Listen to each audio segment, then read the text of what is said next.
बायट Savart law. तो हमने देखा था कि ओरेस्टेड ने अपने एक्सपेरिमेंट से बताया था कि कोई भी अगर करंट कैरिंग कंडक्टर होगा तो उसके चारों तरफ क्या होगा, मैग्नेटिक फील्ड होगा। तो अब हम ह्यूमन टेंडेंसी हमारी होती है, भैया किसी ने बता दिया कि वहाँ पे रुपए है, तो बोले यार कितने रुपए हैं, चलो ज़रा गिन के तो बता दो। अच्छा, तो भाई हम गिनती करते हैं, यानी काउंटिंग करते हैं, हर चीज़ की काउंटिंग करते हैं। तो जब हर चीज़ की हम काउंटिंग करते हैं तो उसी चीज़ को काउंटिंग करने के लिए मैग्नेटिक फील्ड की भी, यानी कि अगर कोई वायर है, जैसा कि ओरस्टेड ने बताया कि यदि कोई वायर है, तो अब आप मान लेते कोई वायर है, तो ये वायर के कारण इसके कुछ डिस्टेंस आर पर अगर पॉइंट पी है तो इस पॉइंट पी पर कितना मैग्नेटिक फील्ड होगा और उस मैग्नेटिक फील्ड की डायरेक्शन क्या होगी। इन सब बातों को कैलकुलेट करने के लिए बायट और सेवर्ट दो इंडिपेंडेंटली दोनों ही अलग अलग साइंटिस्ट थे। बायट और सेवर्ट दो अलग अलग साइंटिस्ट थे। इन दोनों ने एक ही समय में इंडिपेंडेंटली इस लॉ को प्रूव किया था, इसलिए इस लॉ को हम लोग क्या कहते हैं, बायट सेवर्ट लॉ बोलते हैं। तो जरा देखिए बायट सेवर्ट लॉ को थोड़ा सा और अच्छा से समझ लेते हैं। तो बायट सेवर्ट लॉ में क्या था, बायट सेवर्ट जो था, इन्होंने कहा था कि हम मान लेते हैं कि हमारा जो वायर है उसका स्मॉल लेंथ dl मान लेते हैं। वायर है उसका स्मॉल लेंथ क्या मान लेते हैं, स्मॉल लेंथ dl मान लेते हैं। अब इसका स्मॉल लेंथ dl है, मान लेते हैं इसमें करंट जो फ्लो हो रही है वो I फ्लो हो रही है। क्लियर। तो अब मान लेते हैं इस जो dl से P को मिलाने वाली dl का भी पॉइंट मान लेते हैं O है, OP को मिलाने वाली जो लाइन है इसकी जो डिस्टेंस है वो कितना है, R है, और ये dl से जो इसका जो एंगल बन रहा है वो थीटा बन रहा है। तो ज़रा देख लेते हैं, हम मान लेते हैं कि वायर है, एक वायर का छोटा सा लेंथ है dl। तो ज़रा देखें बायट सेवर्ट लॉ हमेशा स्मॉल लेंथ, जिसे हम कहते हैं क्या, करंट एलिमेंट, जिसे क्या स्मॉल लेंथ dl को हम लोग क्या बोलते हैं, अक्सर हम लोग बोलते हैं current element. Actually I into dl, तो I इंटू dl एक वेक्टर क्वांटिटी हो जाता है जिसे हम लोग बोलते हैं करंट एलिमेंट। तो करंट एलिमेंट में मान लेते हैं, तो हम क्या करते हैं, करंट की डायरेक्शन में एक लेंथ ले लेते हैं, वो वेक्टर हो जाता है। क्या हो जाता है, वेक्टर हो जाता है। तो सिंपल पहले भाषा में समझ लेते हैं हम लोग कि छोटा सा लेंथ है dl, इसके कारण मैग्नेटिक फील्ड इस पॉइंट P पर कितना होगा। तो मान लेते हैं उस मैग्नेटिक फील्ड को हम लोग B से, नॉर्मली जो है जैसे इलेक्ट्रिक फील्ड को हम लोग E से डिनोट करते थे, उसी तरह से मैग्नेटिक फील्ड को हम लोग किससे डिनोट करेंगे, B लेटर से रिप्रेजेंट करेंगे। तो ज़रा देख लेते हैं, अगर हम लोग इसे क्या स्मॉल है, स्मॉल लेंथ है, तो हम लोग जो मैग्नेटिक फील्ड भी होगा वो भी क्या होगा, स्मॉल होगा, इसलिए हम उसे क्या मान लिए, dB।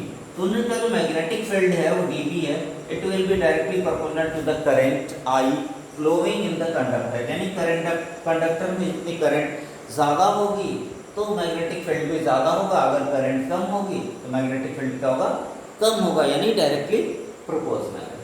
फिर दूसरी बात बायट सेवर्ट ने बताया कि जो मैग्नेटिक फील्ड है it is directly proportional to the length of the conductor. कह रहे ये जो dl की लेंथ हमने लिया है इसके डायरेक्टली प्रोपोर्शनल होता है, यानी dl के भी, यानी dl अगर ज़्यादा होगा तो भी B की वैल्यू यानी मैग्नेटिक फील्ड की वैल्यू P पॉइंट पर ज़्यादा होगा, अगर कम हुआ dl की लेंथ तो कम होगा। चलिए फिर अगला पॉइंट बताया उन्होंने, ये जो एंगल है करंट एलिमेंट और R के बीच में जो एलिमेंट है उसके जो मैग्नेटिक फील्ड होती है उसके स्क्वायर के इन्वर्सली प्रोपोर्शनल होता है, यानी R स्क्वायर के क्या होता है, dB जो है इन्वर्सली प्रोपोर्शनल होता है। और एंगल के, इससे पहले थोड़ा सा एंगल के बारे में बात कर लेते हैं। जो एंगल था उस एंगल के साइन के डायरेक्टली प्रोपोर्शनल होता है, यानी साइन थीटा का क्या होता है, डायरेक्टली प्रोपोर्शनल होता है, यानी कि the magnetic field produced by the small length dl is also directly proportional to the sine of the angle between current element and the distance joining the current element and the point of observation। Clear है। अब तीसरी बात है, चौथी बात, यानी कि dB is inversely proportional to the square of the r, that is which is the distance of the distance of the current element dl from the point of observation. Point of observation से dl की distance के direct क्या होता है, inversely proportional होता है। एक बार फिर से हम कहते हैं what is Biot Savart law. According to Biot Savart law, magnetic field produced due to a small length dl db is directly proportional to the current I flowing in the conductor, and db is directly proportional to the length dl of the conductor. db is directly proportional to the sine of the angle between the current element dl and the distance r, and it is inversely proportional. The magnetic field produced is inversely proportional to the square of the distance between dl and point of observation. तो ये रहा आपका। अगर इन सबको हम लोग combine करें तो combining all these we can get dB is directly proportional to I dl sin theta total upon r square. सबको कंबाइन किया तो ये मिल जाएगा। यदि हम इस प्रोपोर्शनल को हटाते हैं तो हमें क्या चाहिए, कांस्टेंट चाहिए। तो यहाँ पे जो कांस्टेंट आता है वो कांस्टेंट होता है mu naught upon 4 pi I dl sine theta upon r square. तो ज़रा देखा जाए, ये मैग्नीट्यूड की बात कर रहे हैं हम लोग, तो dB की जो वैल्यू होगी यानी magnetic field due to small length. और हमेशा ध्यान रहे कि जो बायट-सेवर्ट लॉ है वो स्मॉल लेंथ, जैसे कि हमारा जो था कूलम्ब्स लॉ के अर्थ पॉइंट चार्जेस पे अप्लाई होता था कूलम्ब फोर्स, उसी तरह से बायट-सेवर्ट लॉ क्या है, स्मॉल लेंथ जो कंडक्टर की स्मॉल लेंथ है उस पर अप्लाई होता है, यानी कि जो मैग्नेटिक फील्ड होगा वो भी स्मॉल होगा। तो dB is equal to mu naught upon 4 pi I dl sine theta upon r square हो जाएगा।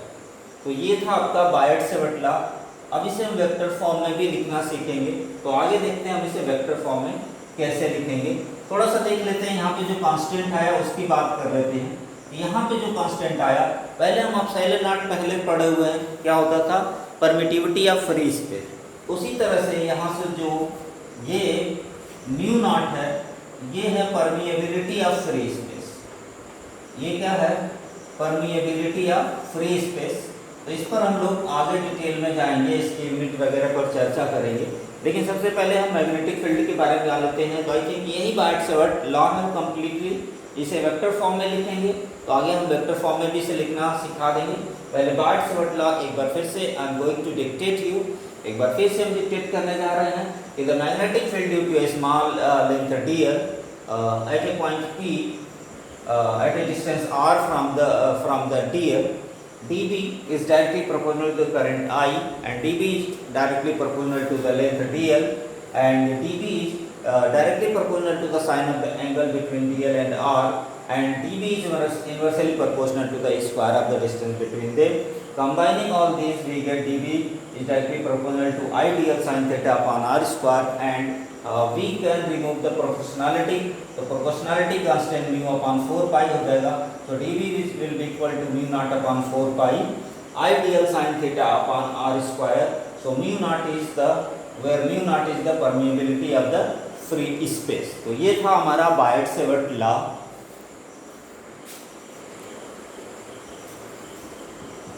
अब हम बात कर लेते हैं स्टूडेंट्स। तो now let us talk about the value of mu naught upon 4 पाई, यानी जो कांस्टेंट था म्यू नॉट अपॉन 4 पाई उसकी वैल्यू। तो सीजीएस यूनिट में जो म्यू नॉट अपॉन 4 पाई की वैल्यू होती है कितना होती है, 1 होती है। तो सीजीएस यूनिट जो होती है कितना होती है, 1। इसलिए dB इक्वल टू क्या हो जाएगा, इसकी वैल्यू कितनी हो गई, 1 हो गई। तो I dl sin theta upon r square और कितना हो जाएगा, गॉस में। इस तरह से आप कह सकते हो कि जो मैग्नेटिक फील्ड की सीजीएस यूनिट है वो क्या है, गॉस है। तो सिमिलरली आप इस तरह से यहाँ से आप सिंपली जान सकते हो कि the CGS unit of B और dB इज गॉस। तो सीजीएस यूनिट क्या है, गॉस। अब हम बात करते हैं एसआई यूनिट की। एसआई यूनिट में बात करें तो स्टूडेंट्स एसआई यूनिट की बात करें तो ऐसा यूनिट में dB इक्वल टू होता mu naught upon 4 pi I dl sine theta upon R square tesla. इस तरह से आप कह सकते हो कि जो मैग्नेटिक फील्ड की ऐसा यूनिट क्या होती है, टेस्ला होती है। तो ऐसा unit of magnetic field dB is Tesla.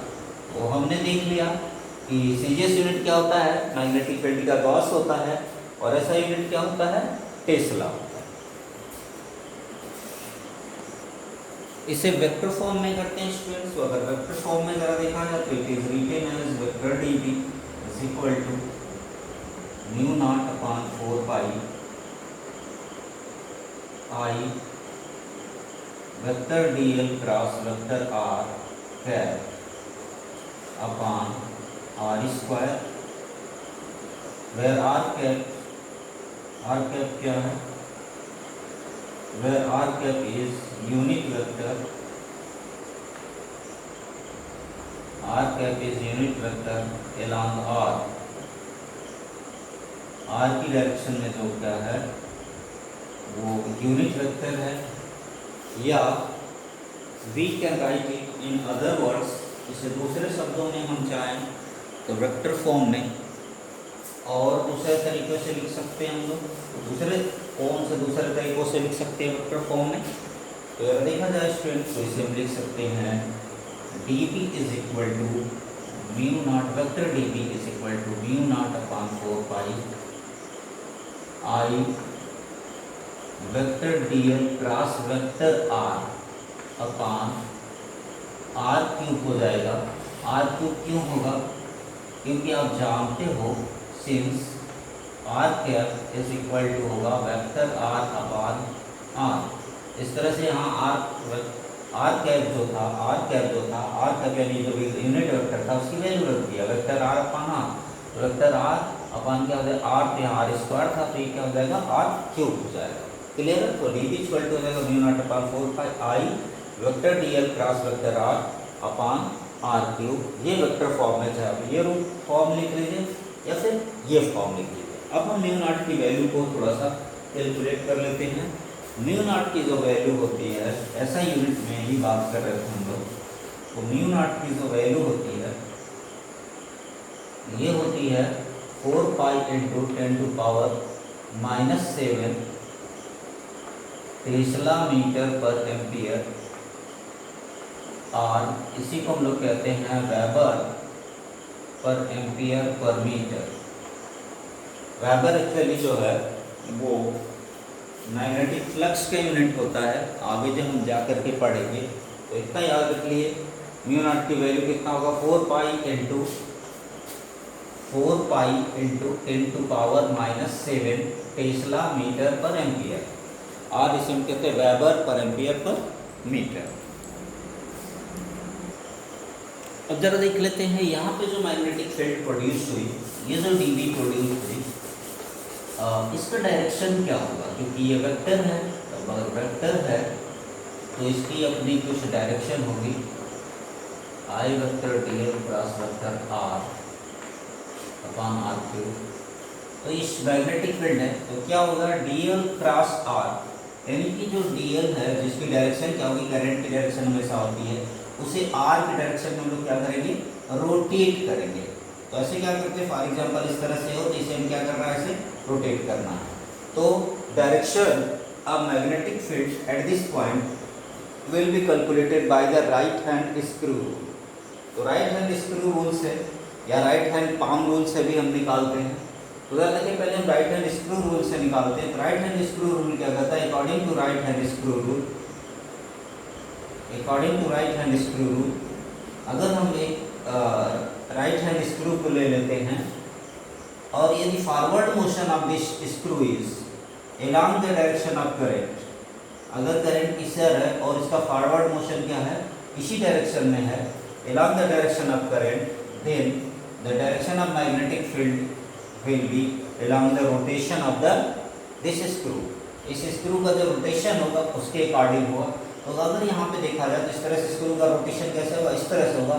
तो यहाँ पे जो मैग्नेटिक फील्ड की डायरेक्शन होगी वो इस सरफेस के यानी इस प्लेन के, इस बोर्ड के परपेंडिकुलर होगी, और क्या होगी, इनवर्ड होगी, अंदर की डायरेक्शन होगी। अगर करंट की डायरेक्शन उल्टा होता तो ये क्या हो जाता, आउटवर्ड डायरेक्शन होगा, क्योंकि जो मोशन होता बैकवर्ड डायरेक्शन होता और इसका जो इस तरह से ये यहाँ से बाहर निकलती इधर अंदर जाती। तो अगर इसके दूसरे साइड में हम उतने डिस्टेंस पर मान लेते तो यहाँ पे क्या होती है, अंदर जाती है। तो इस तरह से मैग्नेटिक फील्ड की डायरेक्शन को हम लोग निकालने के लिए राइट हैंड स्क्रू रूल का इस्तेमाल करते हैं। तो राइट हैंड स्क्रू रूल के लिए क्या करते हैं, if you take a right hand screw in our right hand, if the forward motion of the screw is along the direction of current, then the rotational motion gives the direction of magnetic field around the conductor। तो ये था आपका यहाँ पे magnetic field की direction को। अब right hand palm rule से क्या कहते हैं, यदि हम राइट हैंड को ले लेते हैं और if thumb denotes the direction of current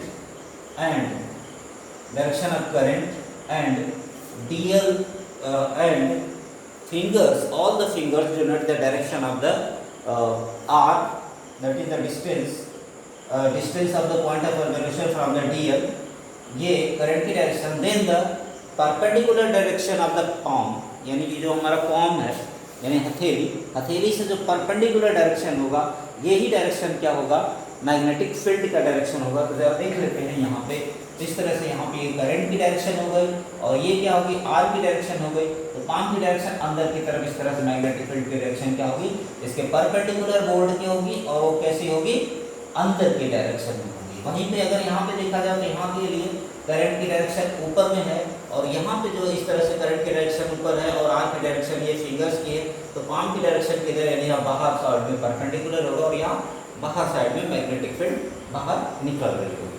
clear है। जिस तरह से आप मैग्नेटिक फील्ड की डायरेक्शन को भी आप राइट हैंड पाम रूल या फिर राइट हैंड स्क्रू रूल से, दोनों ही मेथड से, किसी भी मेथड से आप निकाल सकते हैं मैग्नेटिक फील्ड की डायरेक्शन को।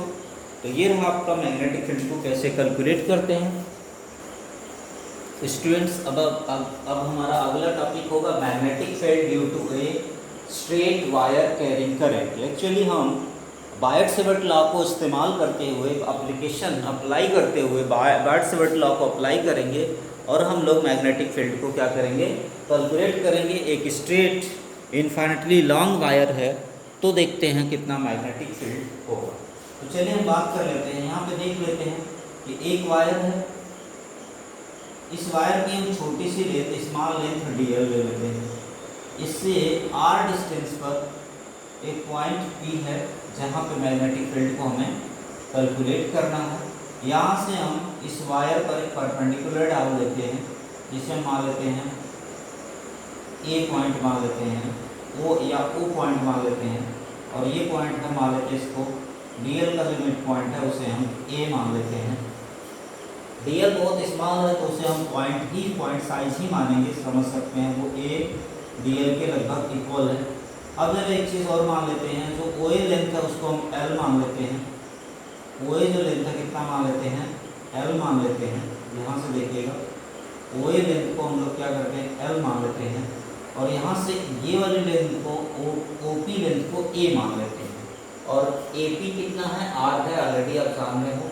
मान लेते हैं कि ये अगर इन्फाइनेटली लॉन्ग होता तो दोनों तरफ ऐसे डॉटेड से हम लोग ऊपर नीचे बढ़ा के मिला देते हैं इस पॉइंट को, यहाँ से भी हम क्या करते हैं, मिला देते हैं।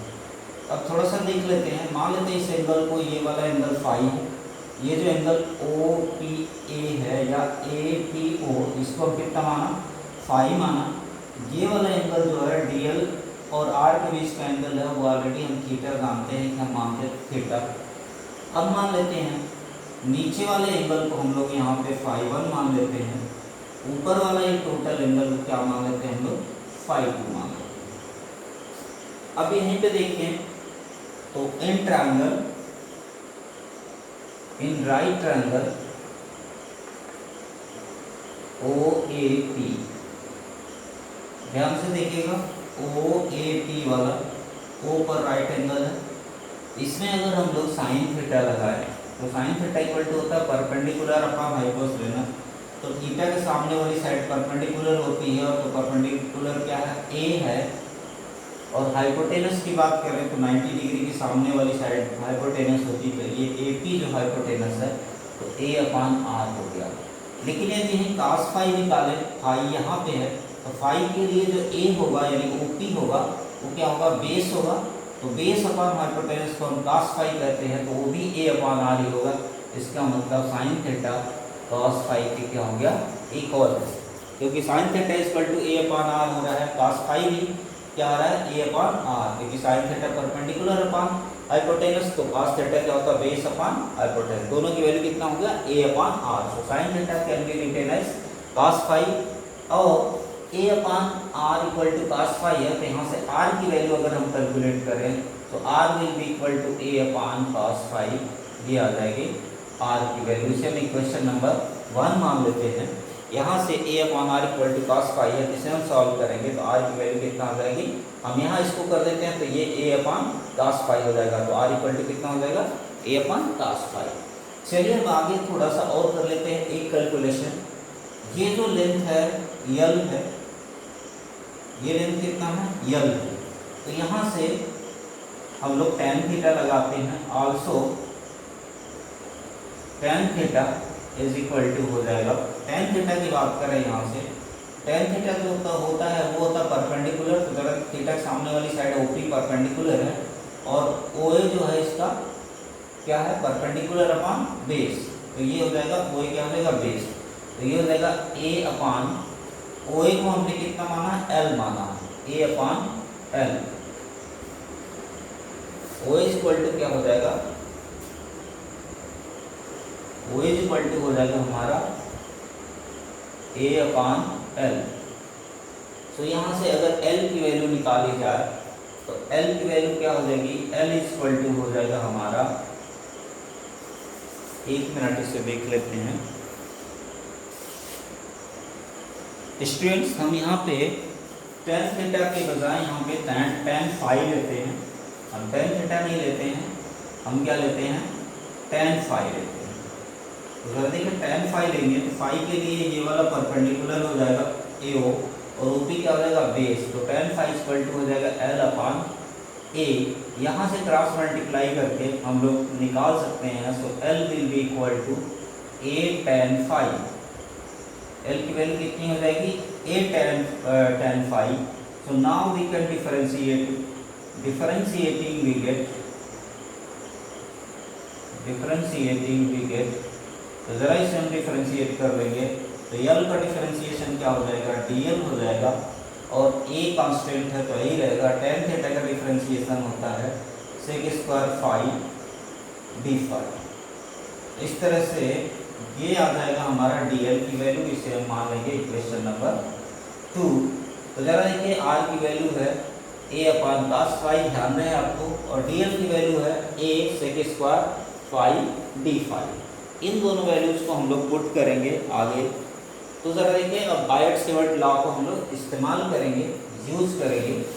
तो according to the Biot Savart law के अकॉर्डिंग स्मॉल लेंथ DL पर अप्लाई होता है बायट-सेवर्ट लॉ। तो according to Biot Savart law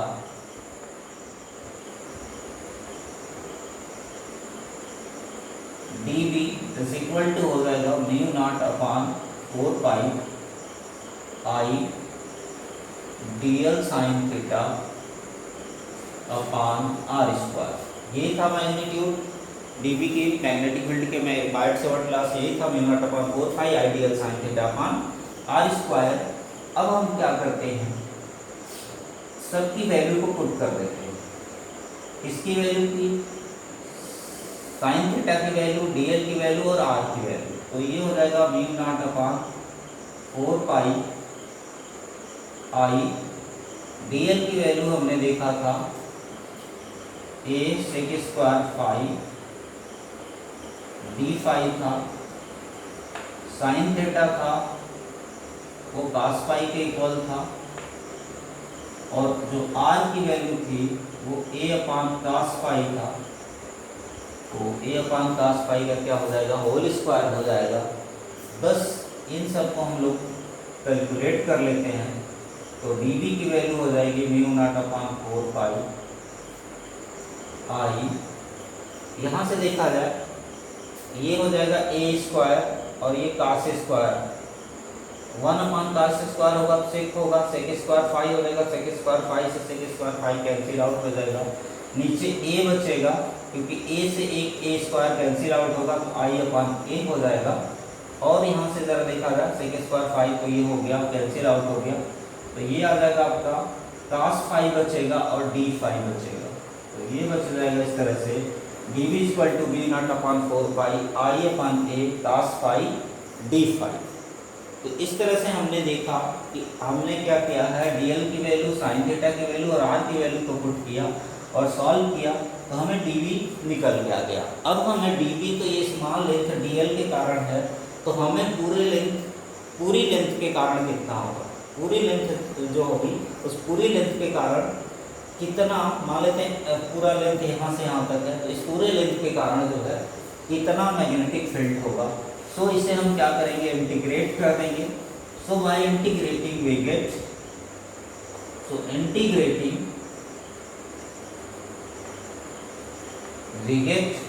integrate कर देंगे, कर देंगे इसकी लिमिट क्या होगी फाई की लिमिट φ1 से φ2 तक होगी।